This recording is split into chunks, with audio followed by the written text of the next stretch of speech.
بسم الله الرحمن الرحيم دمان dadka sharafta leh ee halka isugu yimid salaanta islaamka aan ku salaamaya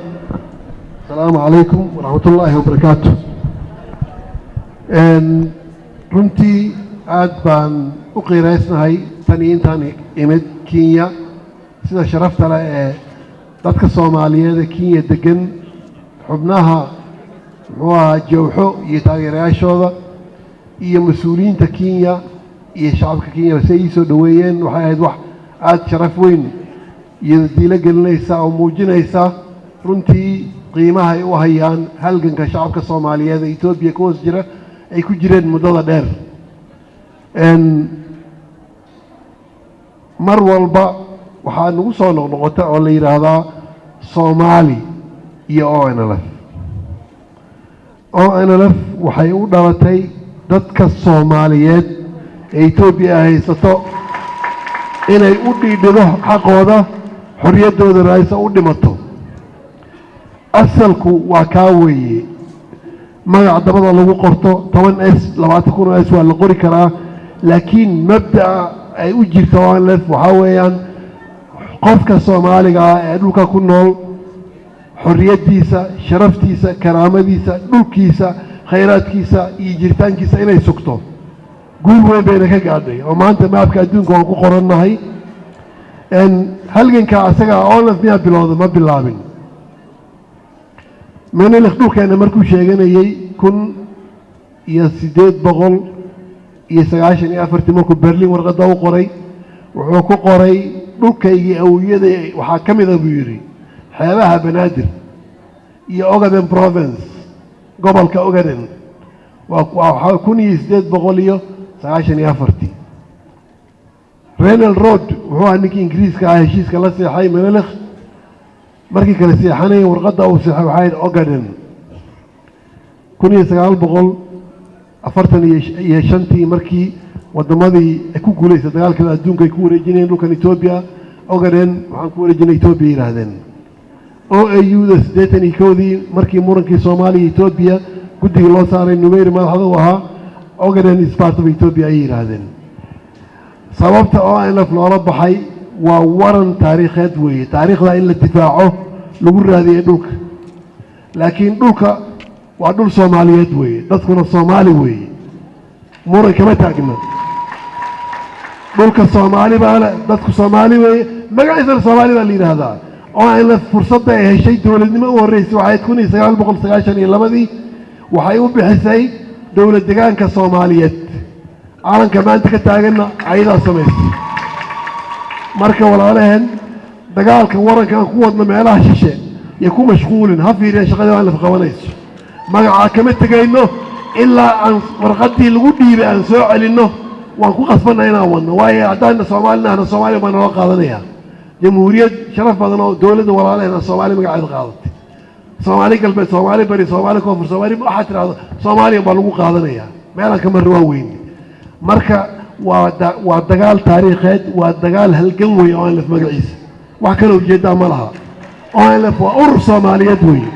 inta markaan ka gudbo taariikhda way dheer tahay ma bilaaban dagaalkan ONLF ma bilaabin WSR ma bilaabin jeeshkii ma bilaabin Nasrullah ma bilaabin maalinka la damcay la maanta dhiiga Soomaaliya u daadanayay mar waxa jirtay geeljireena iyo loodeedna kala difaacaysa waran ku difaacaysa beerleedana falaari ku difaacaysa wax badan bay soo martay maalin meel bay soo tagaysaa shaas maanta meel bay taagan tahay maanta waxay taagan tahay dadkii na qabsaday oo na haystay laftoodii maanta inay calaacalayaan bay taagan tahay amxaarood bilowday hawshii ayada lafteeda maanta la haystaa marka adduunku wuu isbedel horey buu socday 30 sano u dambeeyay dagaalkii ugu khadaaraa ee dhulka ka dhacay ayaa dhacay waxa weeyaan ilaa hadda waxa la qiyaasayaa dhowr boqol kun inay dagaalka ku dhimatay waxa la qiyaasayaa 30% inay farxumeen ka dhacday dadkeena gaajid wadareed in lagu dilay oo diiwaanka ay gashay oo la hayay rekoorkeedii waxa hadda kuma mashquulayno maanta waxa taagan Itoobiya kala guur bay maraysaa kala guurka ay marayso qowmiyada ayay u kala baxday Soomaalidu waa qayb kamid ah Oromo ayaa jirta oo ayana aan wadaagno dhaqan iyo af iyo wax badan عفر باجرتا أمحارة جرتا تقرأ باجرة وحاجر سيدام وشلي هالشيء اسمه الكذي جنبيلا بنشانجول كونسو هدية كفتشو كتشكاشو سيدات القوميات بقولوا حصل دوبيسا مركب حصل دوب كاس حتى عدة ديارسن بواح كفايديس عدة ديارسن dadka Soomaaliyeed waa la kulanaa dad iyo badan Soomaaliyeed waxaana laga sugayaa dhulka Soomaalida inaan difaacno waxaana laga sugayaa xorriyad inaan keenno waxaana laga sugayaa maamul fiican sameeyno laakiin magac kaliya lagu sameeyay jacayl waxay u baahan tahay waxaad wax gashato beerta waad muxuuha xildhibaankeena ka hadlayay xil dhulka la falay xil la qoonsan jira hadda dama dhulkii ama falin oo mirti geed qaadin oo aan abuurin oo aan u soo jeedin oo baalka ka ilaalin miyaad goosanaysaa marka dambe Soomaalidu waa inay fahamto wax walba halgan inuu u baahan yahay oo u baahan yahay halgan hiil halgan hoo halgan naf halgan maal halgan maskaxeed waxaa la socotaan maanta taariikhaha Itoobiya soddonkii sano 25 sano kala guur cusub baa dhaca xilligan idin sheegaya Soomaalidu geeska Afrika ayada haysatay meel walba ayada sayidka ahayd isbedel baa adduunka ka dhacay qola aad baa Yurub ka timid oo dhulkan hunguri ka soo galay ما أنا فاهمين لما أنا قبصن تفعل سجمان نعلن وأنا لك لقيبي وعلى سوى مرتي دقالك لما أدوك هذا عي أدونك ولا سكول الكباري ولا كلا فريستي Soomaali ma fahmin isbedelka dhacay tifacna kama faa'iidin lixdameeyadii taas oo kale ahayd 77 91 hadda waa saddexaad weeye isbedel weyn ba geeska Afrika ka socda hadda oo saameynaya Soomaaliya Kenya Ethiopia Djibouti muxuu Eritrea koonfurta Suudaan iyo dhulka Soomaaliyeed Ethiopia haysato wali Soomaalidu waxaad moodaa wali in amnesty wax la yiraahdo wali maqantahay ilmaanay ku jirto midnimadaadu ma sugna ma baraarugsana waxay doonayaan urur adduunkooda isugu tagay oo halkan hadda waan ku oynayay markaan saa u dhaqaaqaba wiil agoon ama gabar waan ay iimaanay waxa halka wada fadhiarkaysa gabdhaha wada agoon weyn aabayaashu dhulkay ku wada hoos jiraan waa urkaas waxa laga doonayaa wax walba inuu keeno haddana waliba la sii rifo afrika ka saa Soomaaliya maanta kala guur labaad baa socda Ethiopia waa la kala qaybsanay qolaba dhinac bay u socotaa salaanka Ethiopia markii la meesha hoosaan anagu meesha hoosaan fadhinaa midnimadeeda dhaqaalaheega nolosheeda xooggeeda kulli dhinacna waxa weeye meel hoosaan fadhinaa laakiin ilaahay wuxuu naga dhaliyay isir Soomaali yiraahdo sida dhurwaaga oo kale carab ismin cidii annaga nasoo fargelisan way nagu gubataa annaguna waxba isuma tarno isbedelka ka socda Ethiopia marka oo la waxay kamid tahay xoogaga inay wax ka jeexan doonayeen annagu inna kama qaranayno waxaan goosanay dagaalka waqtigiisa adduunka maanta uu ka dhamaaday waxaa la galay xalliga qalinka iyo siyaasadda wax lagu qaadan lahaa heshiis baan dowladda Ethiopia la galnay ninka meesha Abiy Ahmed wuxuu go'aan ku gaaray inuu baabiyo waxa la wixii Tigreegu dajiyay jabadii buu heshiis la galay si fiican buu noo soo dhaweeyay waa ku mahadsan yahay laakiin dhaqdhaqaaqa uu ku yimid qayb baan ka indhalintiisa oo aan la fadanahay dhaqdhaqaaqa Ethiopia isbedelka uga dhacay oo TPLF uga carartay qayb libaax baan ka qaadanay waxa weeyaan isbedelka ka dhici doona waa ka qaadanay marti kuma noqonayno waxa weeyaan waxa ugu yar ee Soomaaliya ay maanta sugayso muxuu yahay waxa weeyaan xorriyad baan doonaynay marka bal guriga korka aan iska badayno waqti waan dhisan doonaa saqafkiisa asaaskiisa hoose iyo dhaxdiisa iyo meeshii hoose in la taabtamo aqbalayno shacabka Soomaaliya ay ka tashigiisu waa muqaddas weeye ismaamulkiisu waa muqaddas weeye inuu ismaamulo madaxdiisa doorto ma arrimihiisa uu maamusho waxa ku dadka ka dhaxayna laga wada hadlo shidaalkeena annaga iska leh waana go'lahay inaan kabal wax laga qabado hadii la rabo laakiin waa in annaga laga tashado weeye beeraheena annaga iska leh magaalooyinkeena annaga iska leh in marba qoomiyada qoray soo qaadato dad Soomaaliyeed maal walba ku kullaysa xadkeena ma aqbalayno xaq ma aha ma aqbalayno xadka Soomaalidu uu jeexan yahay mooyaalo ka bilowdaa xagga wuxuu ka gaaraa sabab dusheeda ma isu gaaraa xaggana wuxuu gaaraa ilaa halkaas muxaadda walla iyo meel ka sheeysan muxuu ahaa afarta ilaa xadka Eritrea ka gaaraa waxa weeyaan dhulka Soomaaliyeed waa dhul dadkii lahaa ay leeyihiin weeye in la xurmeeyo weeye وحي خلافة حد لسكو قبصه وعين وضع هذا يمحاها لغنا ما يوي أنه وحن ديارنا هاي عدوال بين اللحاجون عفر وان لحاجونينا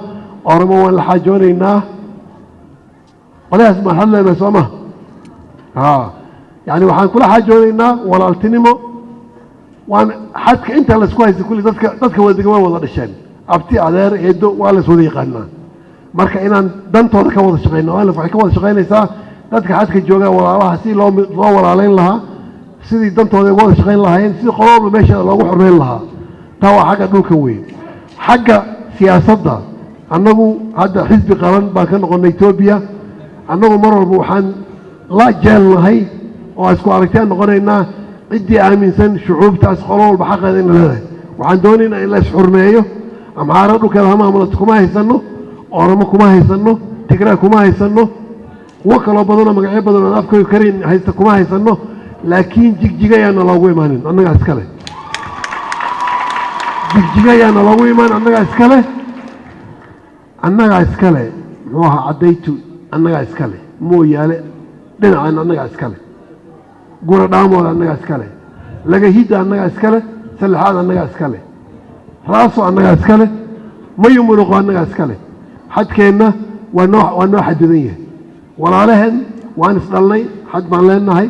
dhulka mar haddaan nabad ku wada nool anigu ama la qaybsan beri waa lasu wada imaan afrikaan baan wadanahay kushitig baan wadanahay marka waxaan doonaynaa nabad baan ku baaqaynaa dowladda abiy axmed waa dowlad aan jecelnahay weeye prime ministerka waan jecelnahay waan support garaynaynaa dowladdiisa waan difaacaynaa laakiin xuquuqdeeda isagana waxaan ka rabnaa inuu ilaaliyo oo uusan u gafin oo gacantiisa aan wax khaladana loogu qorin dadka Soomaaliyeed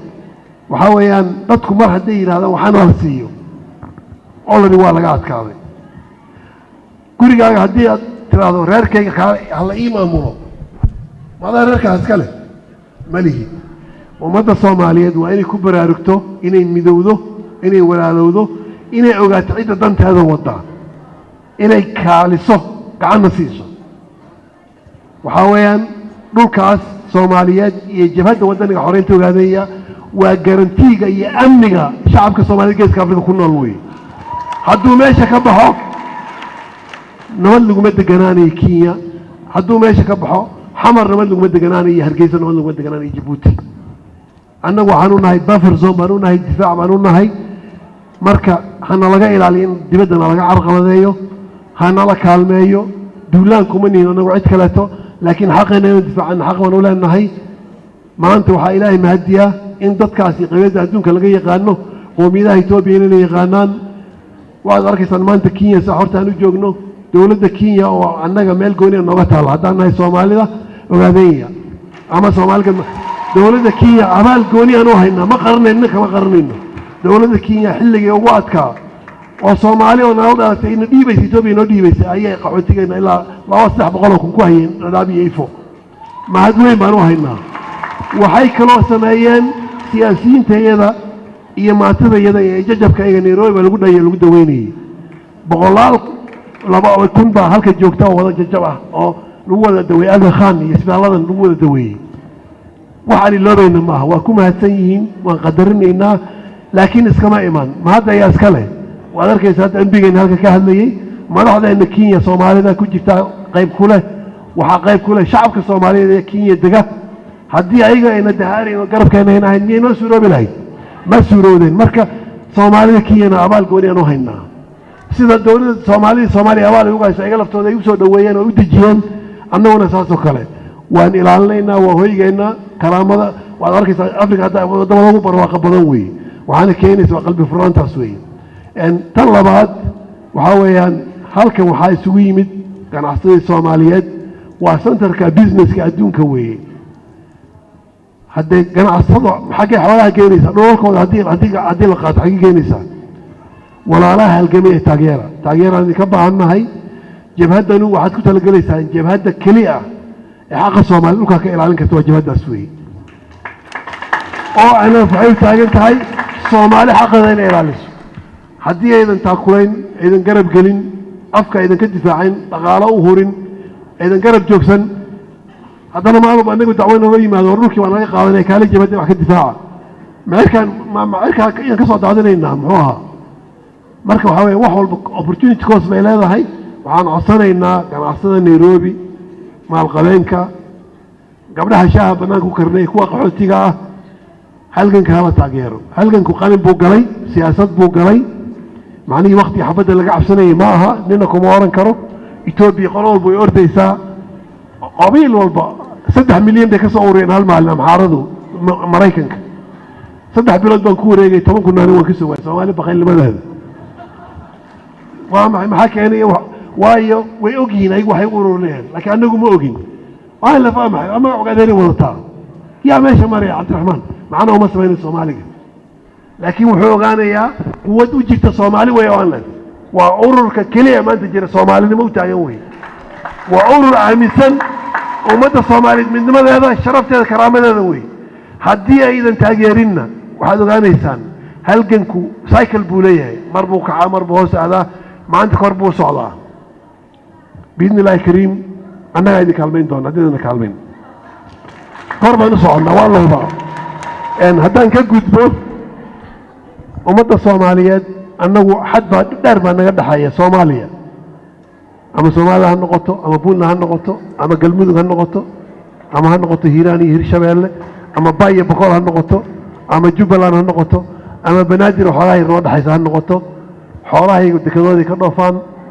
dadkaygu wax iibsanay badcadalka ka soo gataan xadkan meesha ku qoran sharciyan caalamiyan uu xad u yahay laakiin xad jira ma aha waxaan ku dadaalaynaa ummadda Soomaaliyeed dhaqaalaheedu isku xirmo inay walaalowdo inay midoobaan wanaagoodan ka shaqaynaynaa waan u tagaynaa waan walaaleynaynaa ma kala eexanayno waan jecelnahay kulligood khilaafkooda ka qayb galnaa daweyntooda ayagana sidoo kale waxaan rajaynaynaa sidoo kale inoo arkaan walaalood inaan nahay soo 8 miya muqtadar reer man dheer Soomaaliya صدق سجال قبيل أيكون نولد كنا تطبيق سديد سومالي كوا نولو أنا بكبر سومالي دليلا مركز صل ديك سومالي ذا دقنك دقالها يسومالي ماذا وسومالي ذا وقاعد يكون نولوي مركز وقاعد ضل سومالي أدوية نين كمحرق إنه سيدا أنا يربان تجي حمر دوكسيغا هوسد عنك بالعربي كسمايو baydhawaan ku dhigtay dugsiga xaqayb kamida college baydhawa xamar baan dugsigii maritima galay markii dambe Centrale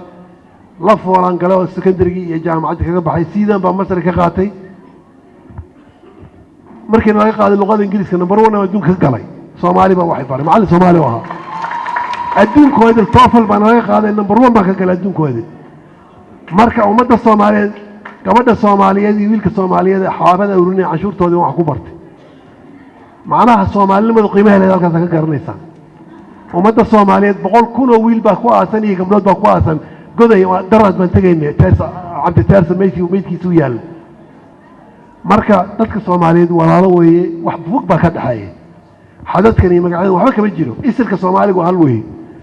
وحياهم من بالشيء دارود هوية محوها هبل عليه دي أنا هذا والله بار مريكي ماله وهو وابسكوا تدوي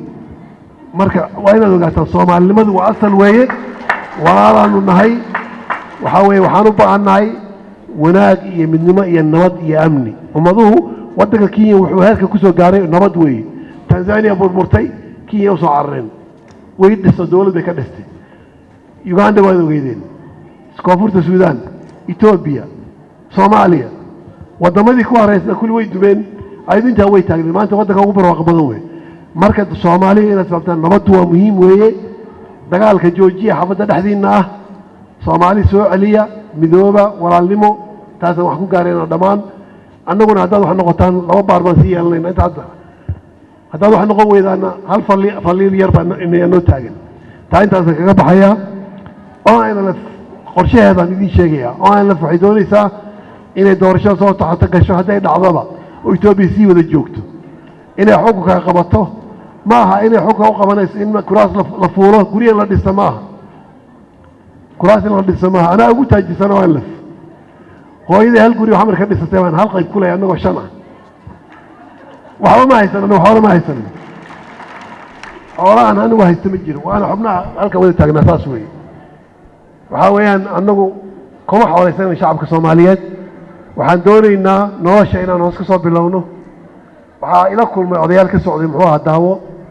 waxa ay tuseen sawirro gaadiidka daawo goorisa u gadoomayso wadaan lahayn liibaan baa tustay waxaan tagay waa dhaweyd kalkacyo hoose dudun tuulo la yiraan tagay oo ku taala muxuu ahaa bariga doollo waxaan soo maray booq galaadi dhul badan ma soo maray dhulkan badan waan maray laami Mussolini u dhisay oo ilaa xamar isku xiray adsaba ya laami wadanka ka saariyay ku kala yarna waa la wada ala shidaalka inay socdaan u malaynayna dalka Soomaaliyeed inuu dhisu u baahan yahay waan dhisaynaa lacagtiisa anagu dibadana uma dhoofsanayno guriyana kuma dhisanayno kow dadka adeega bulshada samaynaynaa caafimaadkooda dhisaynaa gabdhaha iyaga markay 10 gabdhood dhashay shanbaq yaa ku dhimata dhalmada ku dhimata oo saas ku dhacday isbitaalada ma laha caafimaad ma haystaan reer guuraaga boqolkiiba 70 biyo ma haystaan abaaru markay dhacaan xoolo way baaba'aan marka barnaamijyada dadka noloshooda kor loogu qaado in la siiyo kow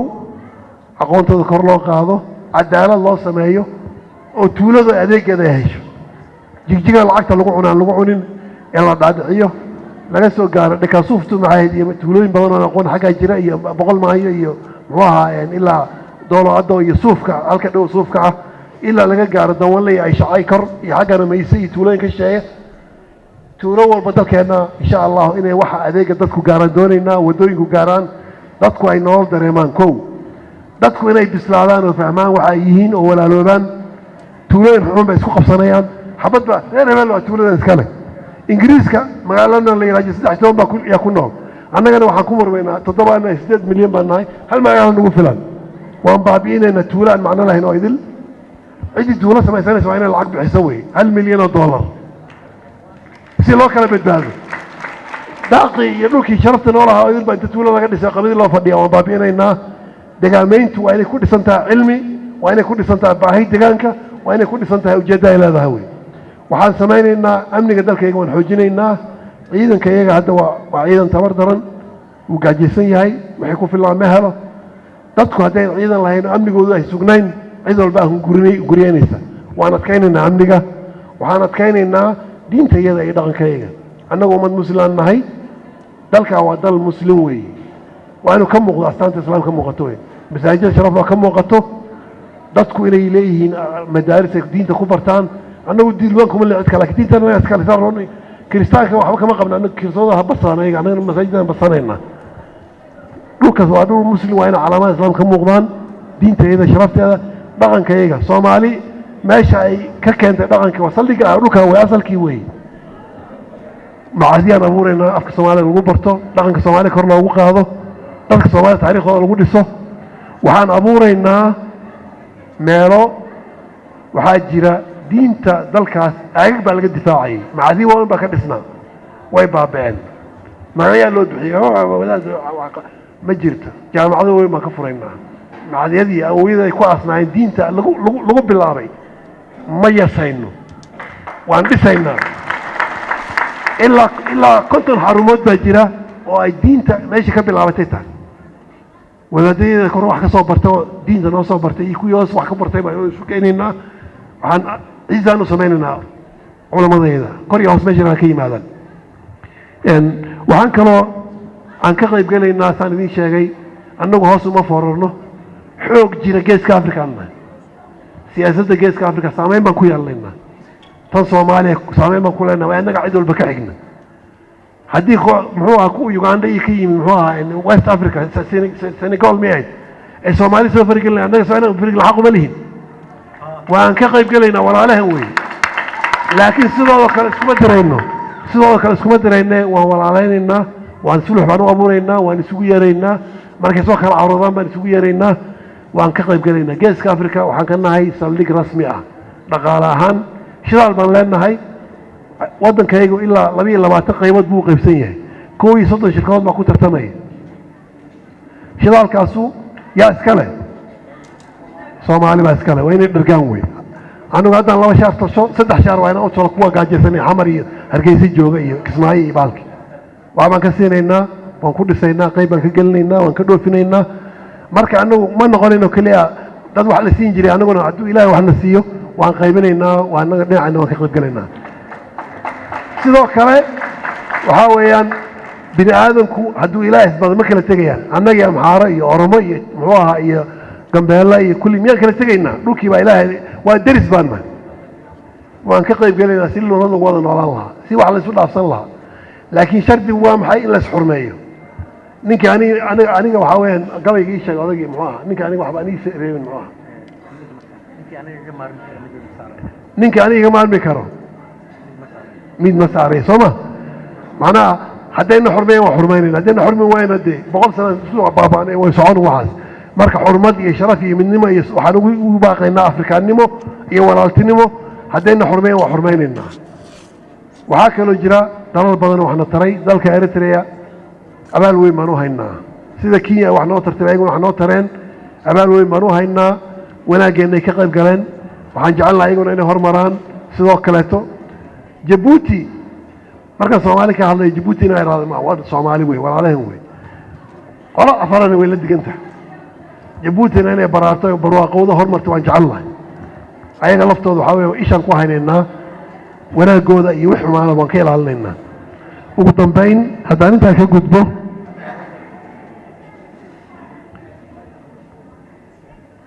waan ku soo noqonayaa mar labaad halkan waxaa fadhiya gabdhaha iyaga waxyaabaha Soomaali burburiyo waxa kamid ah cadaalad darrada gabdhaha iyaga ku hayno xaqiiq weey odayaasha garcasta wadaadada culimada koofidaha waaweyn gabdhaha Soomaaliyeed dalka ay ku nool madaxa saarnayna cid baan u yeelaynaa halkan kan 100 kun oo gabdhood ka badan baa dhibaato lagu gaarsiiyay aroortii baa loo cararay waxa aad arkaysan Koreaalka joogta ay soo koriyay rag duurka wada galeen waxa weeyaan ayaga sidii u dhisay dhaqanka salligiisa ayaga bulshada marka la baabiyo haweenka laga baabiyaa marka waa inaan caafimaadkooda shaqeyno sharaftooda ilaalino talada ka qayb galino cirkaan u qaadno sidoo kale da'dayada waaweyn dhaqanka wuxuu aan jiray odayga geed saldhiga laga dhaqaaqi jiray waa inaan xanaanadooda ka shaqeyno wey odayadiina dhalay soo halgamay waqti geliyay waa inaan mashaariic u abuurno wey halkan waxaa fadhiya halgamaa weyn oo ilaa 60kii dagaalamayay oo raggiisa ka soo haray hadda muxuu naga istaahilaa meesha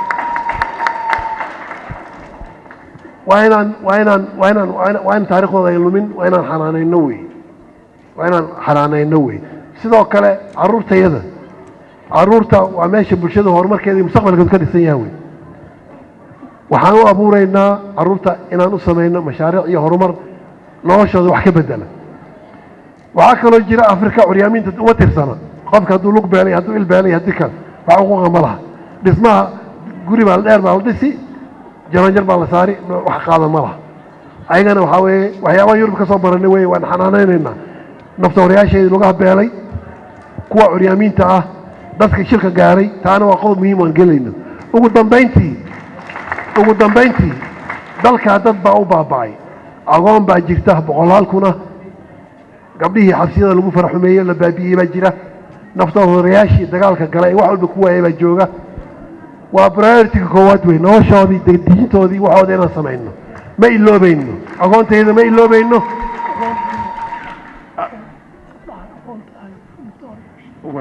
أقول تيجي ما إلا بينه دولتي تبي وح هو هذا مسكور تاعنا واسي وحلو قبل الله هو نفسه رياشي أقول تي دتك دجال كتير باتو كسو قاعدي قارب تعلو عندي بعتين وهذا مقود أحمد كله فوق جاجوز بحاجة النقطة حوا وكسكس وجري qof kasta oo dagaalka wax ka soo gaaray xaqiisii loo raadin lahaa compensation ay helayeen ama gowradoon ha noqdaan ama kuwa taa la dagaalamay dadkeena boqtooyna dhayana isku dayna waa barnaamijyada ugu weyn oo jabhadan u isaagi doonto bidnilaahi kariim waxaan kala walaalaynaa dhammaan shacabkii annagu waxaan nidi oo NLF qof kasta dambi ka galay xadka meesha ka joogo oo aan dhinaca galbeedka ahayn waan cafinay تجريجا ولي حسابا نجدحيسا تجريجا حسابا نجدحيس لكن قف كستو صومالي وأنا قد من نجالي وأنا عارفين وحي عن جيسانينا عفيف بويسنا أي جيسا لكن وحوي وحي نبدعي إن لقى شيء برنامج شهر صمينا وعنا بورينا برنامج اللي هذا الدوين هدو إلهي نقول لي أودنا قبصنه وشعب كصومالي لقوا علينا لقوا دوينه وعلى سكدري ويس لا يندول بس قبصدان وقبل مدان ودمقودي ودمدلف وأبو واحد ما على سجلي واليو بوليس معني وحي هذا تذكر هدان الدوين حقنا وقف سمع سما وين السعفية الاستوائية كي خلق العفش ويديسته كي لقى قال إلهي وسمره وعن دبوا أبورنا مجتمع ولا على الصومالية ده جعل وقعن تيستا وايو بقول 19 مليون بالله حالينا 8 مليون هذا شيء ماله كلا فريسان مع هاري وان باباينا تا معناه ذو معها قف كدي بات لو جيستي أسق إلهي بعفكر أنه قال عن عفي ما ورنك لكن هو عاد تنسو جادين النوي قفك لكن دبك جيستي وزوجي هاي وحافي عن إنه عفي سويديست إلهي هرتي يدك وكجري كي حواله كيست إنه حواله ذو عليه كي دي بات جيستي إنه دك دي بات جيستي عفي سويديست تانو نقول باقينا دك دي بات جيستي بإذن الله الكريم وحرجينا إن هلك كأمور أمة صومالية وشرف له أو قيمة له أو ذجرة أو دول هذا الشيء شرف أو نول أو مال معه كم ذا أيضا أترس أفريقيا يدون كبا بإذن الله الكريم أمة الصومالية وحنوبا غينا مال الجوكتبا إن سلوح ولا تيم الصومالية ما لغش قيا وحي خلافي وحن سميني ناس كولا قبته نعلو سوي الجسته تاسع رجينا وحنكسر جبيني سياسة الجود أنا وحنا قال حزب قرن بنغني إثيوبيا معانو نغني أدونك واجن إثيوبيا أوري صدق على حمد قريب وها برتغيز ما ناسك عايزتن وهذا قيد واحد نقول دقن مر والبون دبدو الرجنبة مركوباني كان مرشداني كان مرماني كان أدونك وحوي هذا صاحبه سمايسن كل قاعد أسوم تحدث سوالف كل بس بتحدث عنه بالمجارين marka anagu siyaasad guud oo Itoobiya taxaluf aan abuurayna intaan isku dantannahay waa israacayna Soomaali kaliya lagu soo duuli maayo saan uga dhaxwaarsanay baan uga dhaxwaarsanay hadii la yiraahdo taa waa maxay siyaasad guud oo Itoobiya kaleena way jirtaa siyaasadda waxa kamid ah siyaasadda Soomaali lagu maamulay in talada wax ku yeelano Itoobiya ilaa 300 hay'ad ba ka jira qaybta Soomaali kale ka soo dhicino in geeska Afrika waxaan ku leenahay ama ha noqoto dawladda Itoobiya ha noqoto ama isbahaysiiyada ballaaran ama ha noqoto guud ahaan Afrika ma yal dheer in Soomaali ay ku yeelato gacan bay waxaan ka geysanaynaa guud ahaan marka waxaan rajaynayaa waxaas inaan ka hadlayo miya iska imaanayaan waxay ku imaanayaan xoog dhaqaale iyo maskaxba in la geliyo xagee ka imaanayaan Cabdiraxmaan bay ka imaanayaan mase shantan oo ay ka imaanayaan waxay ka imaanaysaa Soomaali idilkeeda warta oo gacanta qabsata oo xoog iyo dhaqaale iyo maskaxba meesha gelisay marka waa idinku casumaynaa ururka waxaan idinku casumaynaa dalka waxa weeyaan maalgeliyaasha saddeeyo u dhisa xagana u dhisa dhul Soomaaliyeed way imaada daaro waaweyn ka dhisa maalgeliya annagana taageera haddana taageersan idinka taageeraya way annaga difaac inaanu taageerna aad baad u mahadsantihiin aad baan idin salaamay assalaamu calaykum wa rahmatullahi wa barakaatuh